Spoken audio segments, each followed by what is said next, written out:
नमस्कार दोस्तों PCS academy में मैं आप सब लोगों को स्वागत कर रहा हूं। और दोस्तों, आज के डेट में हम लोग 14वां निबंध देखेंगे 2020 की मुख्य परीक्षा के लिए।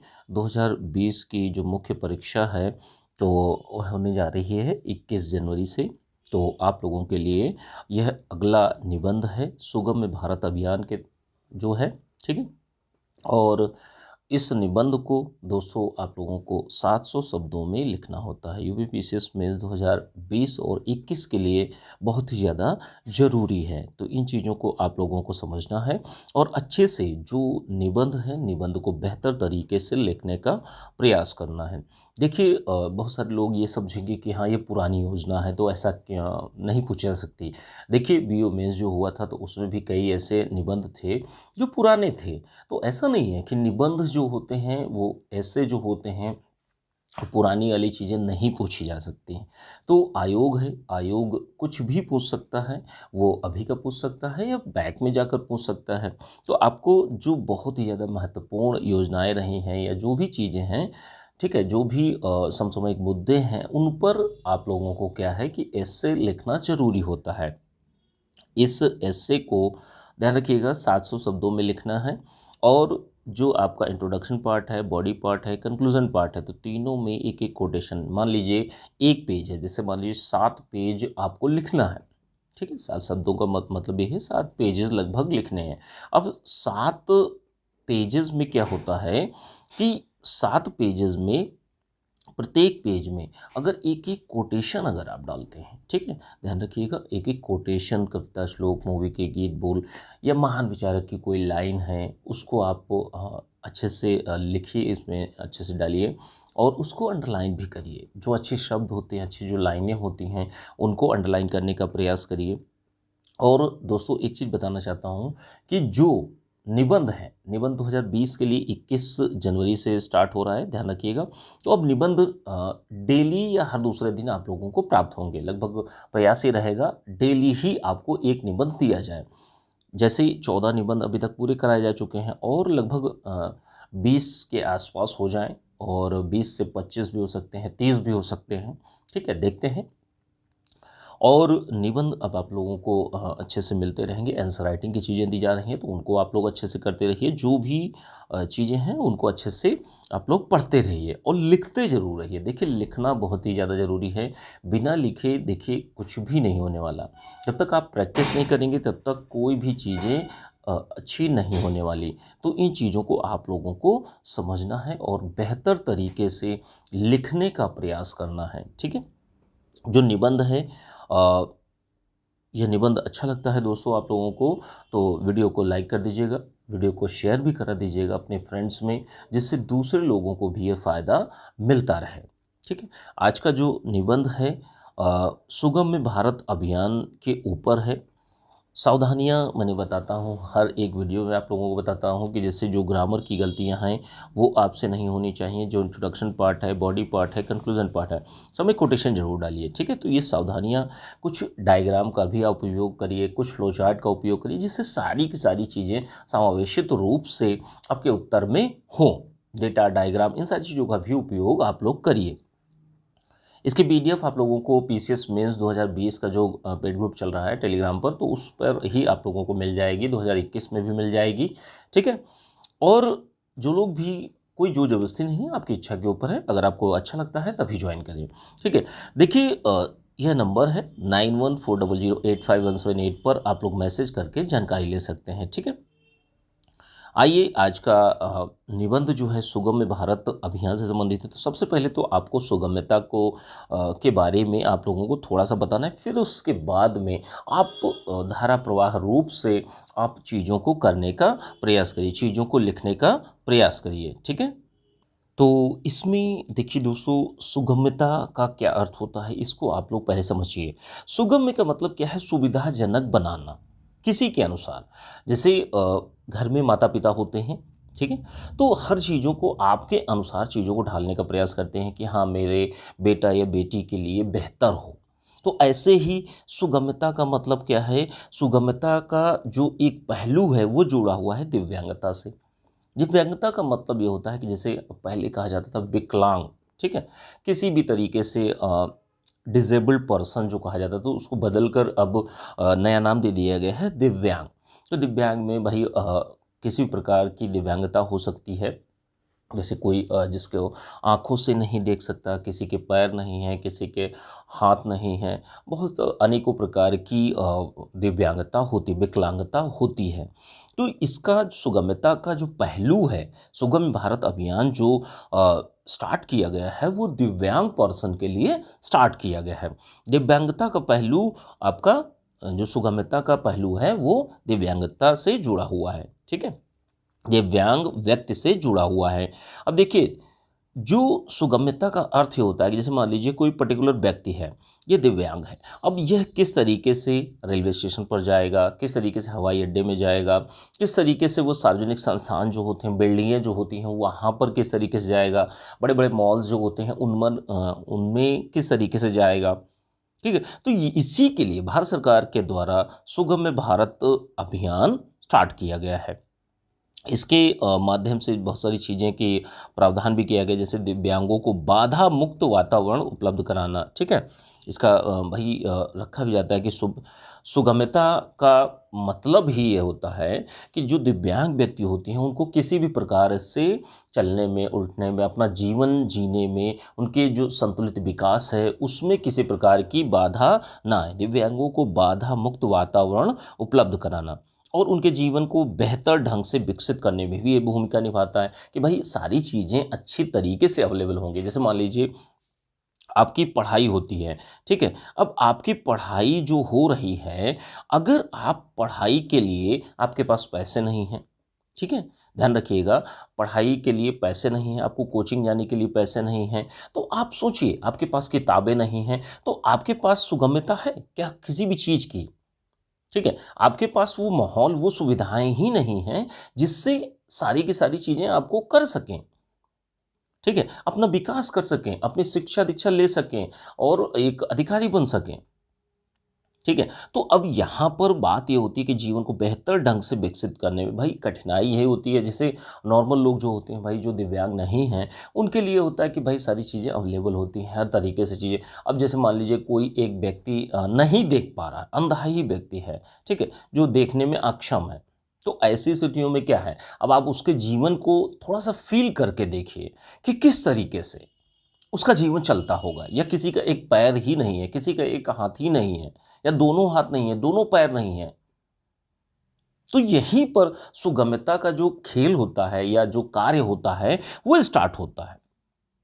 सुगम्यता इसलिए भी और लाई जाती है कि जैसे ये व्यक्ति पर्टिकुलर एक दिव्यांग व्यक्ति है, अब दिव्यांग व्यक्ति को जैसे मान लीजिए 100 लोग हैं, ठीक है, 100 लोग हैं, ये 100 लोग नॉर्मल हैं और ये दिव्यांग है। अब इन सबको जैसे इनका जीवन का विकास हो रहा है, उसी तरीके से इन जो दिव्यांग व्यक्ति होते हैं उनका विकास बेहतर तरीके से हो सके, इसी के लिए सुगम्य भारत अभियान लाया गया है। दिव्यांगों का जो जीवन है, जो भविष्य है, वो स्वर्णिम हो सके, इसी के लिए सुगम्य भारत अभियान लाया गया है। अब यहाँ के बाद से आप बताना चालू करिए सुगम्य भारत अभियान क्या है। तो देखिए, सुगम्य भारत अभियान जो है, इसकी शुरुआत भारत सरकार के द्वारा 3 दिसंबर 2015 को की गई थी। किस चीज़ के लिए की गई थी? तो इसका उद्देश्य क्या था, इसका एम क्या था? तो इसका उद्देश्य ये था कि दिव्यांग जन जो होते हैं, दिव्यांग जन के समावेशन में वृद्धि हो सके, उनको अधिक समावेशी बनाया जा सके। समावेशी का मतलब सभी लोगों को लेके विकास हो, ठीक है। तो यहाँ पर समावेशन की बात कही जाती है। इसका मुख्य लक्ष्य ये होता है कि जो लोग जैसे कहा जाता है कि भाई जो दबे कुचले लोग हैं उनको मुख्य धारा में लाना, तो ऐसे ही दिव्यांगजनों को मुख्य धारा में लाने का कार्य किया जाता है।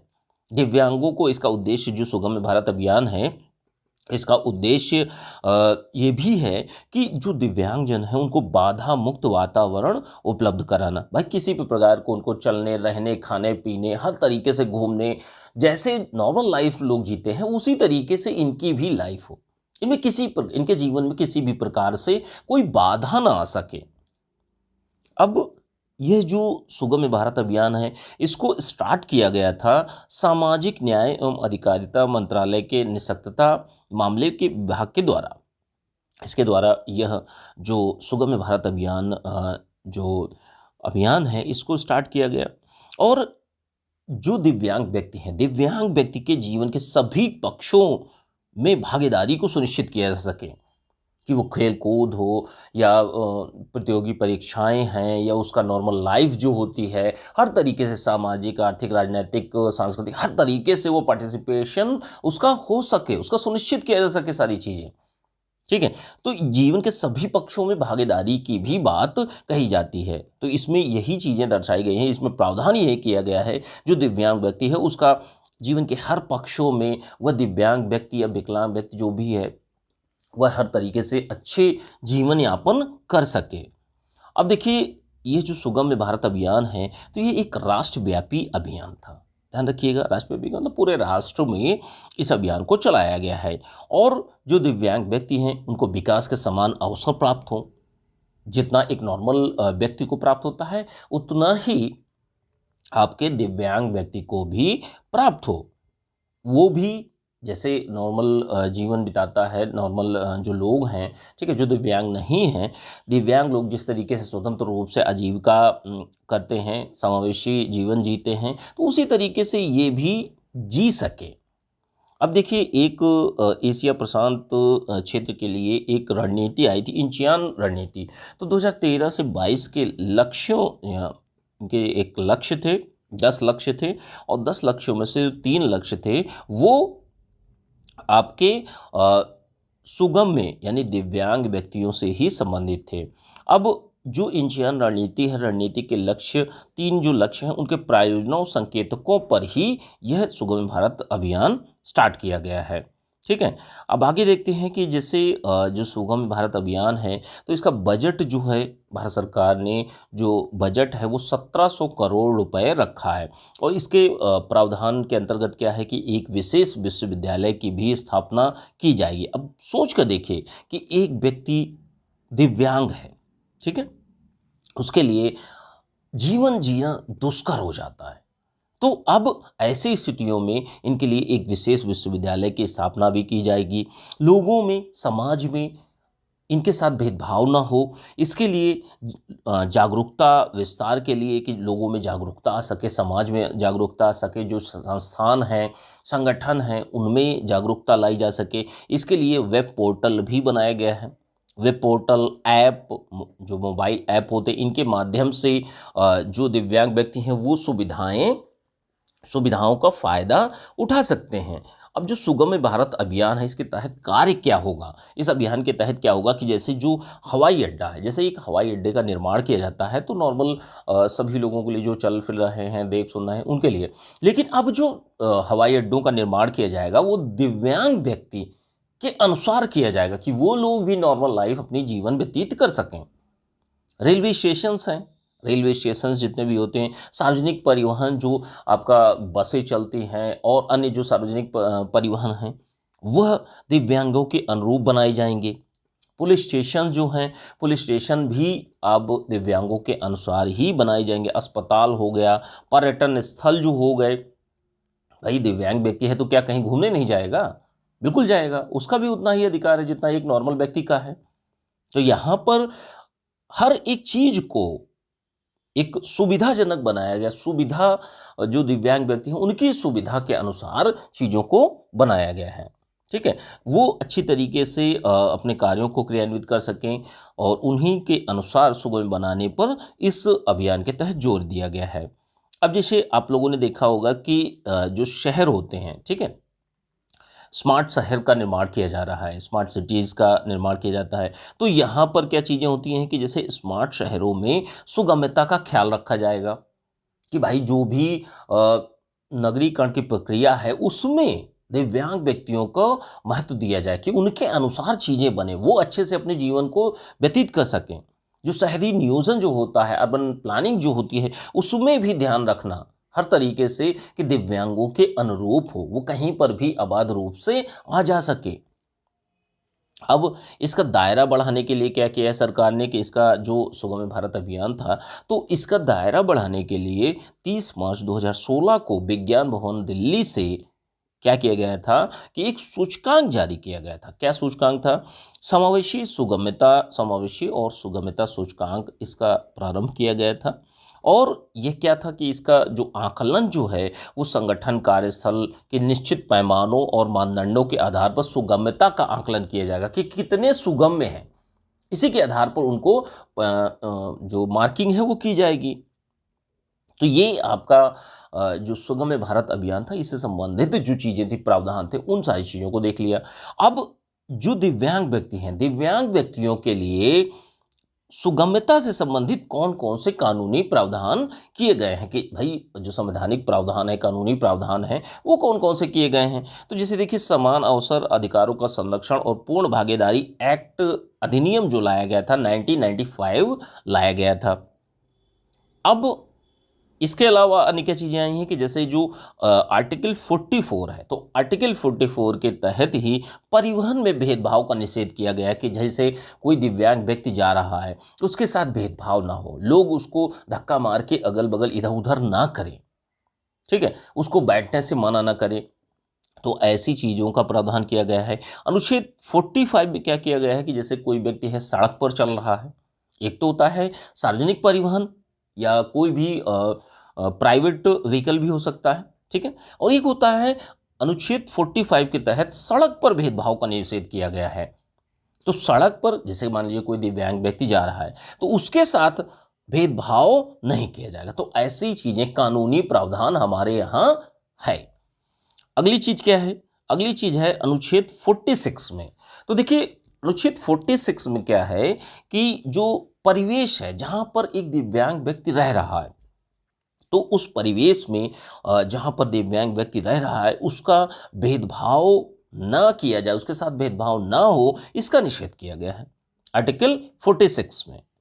और एक अंतर्राष्ट्रीय स्तर पर भी कुछ प्रयास किए गए हैं। तो एशिया प्रशांत क्षेत्र में 2013 से 22 के लिए इंचियन रणनीति लाई गई थी, जिसके 10 लक्ष्य हैं और 10 लक्ष्यों में से तो जो 3 लक्ष्य हैं वो आपके दिव्यांग जो हैं, सुगम्यता जो है दिव्यांगों के लिए स्पेशली किए गए हैं कि जैसे भौतिक वातावरण किस तरीके का हो, जो भौतिक वातावरण जो है वो आपका दिव्यांगों के अनुरूप हो, सार्वजनिक परिवहन जो है वो दिव्यांगों के अनुरूप हो, ज्ञान, सूचना एवं संचार में सुगम्यता कि भाई जितना अधिकार एक नॉर्मल व्यक्ति को ज्ञान अर्जन करने के लिए होता है, ज्ञान अर्जन करने के लिए, अब जैसे मान लीजिए थोड़ी देर के लिए कि जैसे आप एक नॉर्मल व्यक्ति हैं और एक दिव्यांग व्यक्ति है जो नहीं देख सकता, अब वो किस तरीके से पढ़ेगा? वो भी पढ़ना चाहता है, वो भी यूपीएससी की तैयारी करना चाहता है। तो इन सारी चीजों के लिए क्या है, इसी के लिए ज्ञान और सूचना संचार क्षेत्र में सुगम्यता की बात कही गई है। इंचियन रणनीति 2013 से 22 की जो दशक की रणनीति है, इसमें एक बातें कही गई हैं। अब देखिए, सुगम्य भारत अभियान के सभी पक्षों को हम लोगों ने देखा। अब अगली चीज क्या है? अगली चीज जो है वो अभियान की कमियां। तो कौन कौन सी ऐसी कमियां हैं जो सुगम्य अभियान भारत की हैं? तो देखिए, इसमें कमियां क्या है कि जैसे सुगम्यता के मानकों का स्वरूप जो है वो स्पष्ट नहीं किया गया है। भाई, आप किस तरीके से मानकों को डिसाइड करेंगे? आप बोल तो रहे हैं कि हाँ भाई, मानकों के अनुरूप होना चाहिए, तो वो कौन कौन से मानक होंगे? सुगम्यता का कौन सा मानक ऐसा होगा कि जो उसके अनुरूप है? बातें, चीजें कही गई हैं लेकिन स्पष्ट रूप से चीजों को नहीं बताया गया है। तो ये एक बहुत बड़ी कमी है। दूसरी चीज क्या है? दूसरी चीज ये है कि जो व्यवहारिक एक समस्या आती है, जो एक व्यवहारिक समस्या आती है कि जैसे जो सुगम्य भारत अभियान है उसके तहत चीजें क्रियान्वित की जा रही हैं, उसके लिए लेखा परीक्षक नियुक्त किए गए हैं, ठीक है। लेखा परीक्षक जो हैं भी वो बहुत कम संख्या में हैं। अब किस तरीके से इसकी ऑडिटिंग होगी?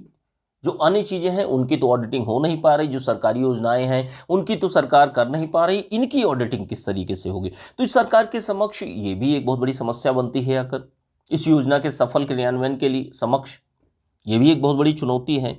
अब किस तरीके से जो एक प्रशिक्षण की व्यवस्था है उसको दिया जाएगा? ठीक है। दिव्यांग व्यक्तियों को प्रशिक्षण, भाई किस तरीके से क्या चलना है, किस तरीके से नहीं चलना है, किस तरीके से कार्य है, इन सारी चीज़ों के लिए तो भाई एक ट्रेनर की आवश्यकता पड़ेगी ना, प्रशिक्षक की। अब ये प्रशिक्षण व्यवस्था जो है वो किस तरीके से सरकार प्रोवाइड करेगी, इसकी भी एक बहुत बड़ी चुनौती है। और क्या है कि जैसे इसमें बात कही गई, शहरी क्षेत्रों की बात कही गई है कि शहरी क्षेत्रों में होटल, पर्यटन स्थल और जो बड़े बड़े रेलवे स्टेशंस हैं और पर्यटन स्थल हैं, सारी चीज़ों में, होटलों में, अस्पतालों में ये जो चीज़ें होंगी वो बनेंगी आपके दिव्यांगों के अनुरूप। तो अब यहाँ पर यही बात खड़ी होती है कि ग्रामीण क्षेत्रों में आप किस तरीके से चीज़ों को क्रियान्वित करेंगे। तो ये जो समस्या है, शहरी क्षेत्रों में ध्यान दिया गया है, ग्रामीण क्षेत्रों में इसमें ध्यान नहीं दिया गया है, तो ये इस तरीके से बहुत बड़ी समस्या उत्पन्न होगी आकर। और क्या है कि जैसे जो सुगम्य भारत अभियान है, इसके तहत जो चीज़ों पर सुविधाजनक या सुगमता के अनुरूप बनाने की बात कही गई है, तो वो केवल सार्वजनिक क्षेत्रों पर कही गई है। अब निजी क्षेत्रों पर किस तरीके से इसको अप्लाई करेंगे, तो ये भी एक बहुत बड़ी समस्या बनती है कि क्रियान्वयन में। देखिए, हमारे यहाँ बहुत सारी, ढेर सारी सरकारी योजनाएं चलती हैं। अब जो अन्य सरकारी योजनाएं होती हैं उनमें तो बहुत ज़्यादा बड़ी मात्रा में भ्रष्टाचार होता है। आप लोगों ने देखा भी होगा कि जो एक सामाजिक व्यवस्था है उसमें जो भ्रष्टाचार है वो बहुत ज़्यादा फैला हुआ है। जो सरकारी योजनाएं हैं, सरकार के द्वारा जो भी कार्यक्रम चलाए जाते हैं उनमें भ्रष्टाचार बहुत ज़्यादा होता है। तो इस सुगम भारत अभियान को क्रियान्वित करने में भ्रष्टाचार की समस्या से किस तरीके से निपटा जाएगा, ये भी एक बहुत बड़ी चुनौती सरकार के समक्ष आएगी। अगली चीज़ क्या है कि सही लाभार्थी तक पहुंचना, कि किस तरीके से हम जो एक्चुअल लाभार्थी हम उस तक पहुंचे, उसको प्रशिक्षण मिले। अब देना किसी और को था। अब आप लोगों ने देखा होगा, व्यवहारिक रूप में आप लोगों ने देखा होगा कि बहुत सारे ऐसे बसों में आप जाते समय देखा होगा आप लोगों ने कि बहुत सारे लोग दिव्यांगों वाला पास बनवाए रहते हैं, जबकि वो दिव्यांग नहीं है, केवल भ्रष्टाचार के कारण। तो आप सोच सकते हैं कि एक सही लाभार्थी की पहचान करना, ये भी एक बहुत बड़ी समस्या है सरकार के पास में। इतना मशीनरी हमारे पास में नहीं है, उतना सिस्टम में लोग नहीं हैं जो उस कार्य को कर सके। तो इसको भी सरकार को ध्यान देना होगा। अब देखिए, इन कमियों के बावजूद भी अब आपको लास्ट में निष्कर्ष के रूप में आपको सारी की सारी चीज़ें बतानी हैं कि जैसे सुगम्यता को अनिवार्य विषय बनाना चाहिए। जैसे आपका विश्वविद्यालय के स्तर पर और inter level, high school level, इन सारी चीज़ों पर आपको क्या है, सुगम्यता, ठीक है, कि यह सुगम्यता को अनिवार्य विषय के रूप में पढ़ाया जाना चाहिए। और क्या चीज़ें इनमें आप चीज़ों को बता सकते हैं कि जैसे सरकारी जो खरीद होती है उसमें सुगमता का ध्यान रखना चाहिए। हर एक प्लेस नियम जो हैं वो सार्वजनिक और निजी क्षेत्र दोनों पर लागू होनी चाहिए। ठीक है, ध्यान केवल शहरी क्षेत्रों नहीं, ग्रामीण क्षेत्रों पर भी आपको देना होगा। और हमें कानूनों का निर्माण करना होगा, लेकिन कानूनों का निर्माण जो है परिणाम आधारित होना चाहिए कि रिजल्ट क्या आया आखिर। भाई आपने स्टार्ट तो कर दिया बीच में, लेकिन भ्रष्टाचार की वजह से उसका रिजल्ट 0 या कुछ प्रतिशत ही है, तो ये भी एक बहुत बड़ी समस्या है। भ्रष्टाचार की समस्या है, क्रियान्वयन की जो व्यवहारिक समस्याएं हैं उनको भी सरकार को दूर करना होगा। अगर सरकार सुगम्य भारत अभियान को दिव्यांगों के अनुरूप दिव्यांगों को लाभ पहुंच सके, इसके लिए उनको ये सारे कार्य करने पड़ेंगे। अगर आपके माइंड में कोई और भी पॉइंट्स आते हैं तो आप उनको भी ऐड कर लीजिए। देखिए, सभी व्यक्तियों की सोचने और समझने की क्षमता अलग होती है, ठीक है, ध्यान रखिएगा। सभी व्यक्तियों की, आप जितने लोग सुन रहे हैं, प्रत्येक लोग की सोचने और समझने की क्षमता अलग अलग होती है। तो इसलिए आप लोग, जैसे आपके दिमाग में कोई पॉइंट्स आता है तो उसको भी आप अलग से ऐड करिए, और जितना ज़्यादा ज़्यादा एक ओपन माइंड होके आप चीज़ों को देखना स्टार्ट करिए, चीज़ों को विजुलाइज करना स्टार्ट कीजिए। ठीक है, तो आप चीज़ों को देखने लगें कि आखिर दिव्यांग लोगों को, जो विकलांग लोग होते हैं, उनको कौन कौन सी समस्याएं आती हैं, ठीक है, कहाँ कहाँ पर दिक्कतें हैं, कहाँ कहाँ पर कौन कौन सी चीज़ें हैं जो उनकी बेहतरी के लिए किया जा सकता है। तो इस तरीके से जब चीज़ों को बताएंगे तो सारी चीज़ें, आपका उत्तर जो होगा बिल्कुल यूनिक निकल कर आएगा। क्योंकि आपको यहाँ पर कॉपी नहीं करना है किसी का, जो आपके व्यूज़ होते हैं, आपके खुद के जो विचार हैं वो वहाँ पर जाने चाहिए, और वही एग्जामिनर को अच्छी लगती हैं चीज़ें। ठीक है, तो अब आपको बेहतर तरीके से इस निबंध को 700 शब्दों में बेहतर तरीके से लिखने का प्रयास करना है। अच्छी तरीके से लिखिए। इसके पीडीएफ जो है आप लोगों को यूपीपीसीएस मेंस 2020 और 21 के ग्रुप में जो चल रहे हैं उनमें आप लोगों को प्रोवाइड कर दी जाएगी। तो जो लोग भी, कोई जोर जबरदस्ती नहीं है, आपकी इच्छा के ऊपर है, आप ऐसे ही देखते रहिए, नहीं ज्वाइन करना कोई बात नहीं, लेकिन हाँ कम से कम पढ़ते रहिए। मेरे कहने का मतलब ये है कि लिखते रहिए, ठीक है। पढ़ना प्लस लिखना, पढ़ना प्लस लिखना, यही चीज़ है, ठीक है। तो जो लोग भी अपना इच्छुक हो ज्वाइन करने के, ज्वाइन कर सकते हैं।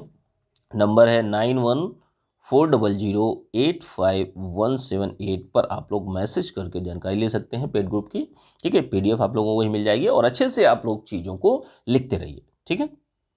चलिए ठीक है, थैंक यू देखने के लिए।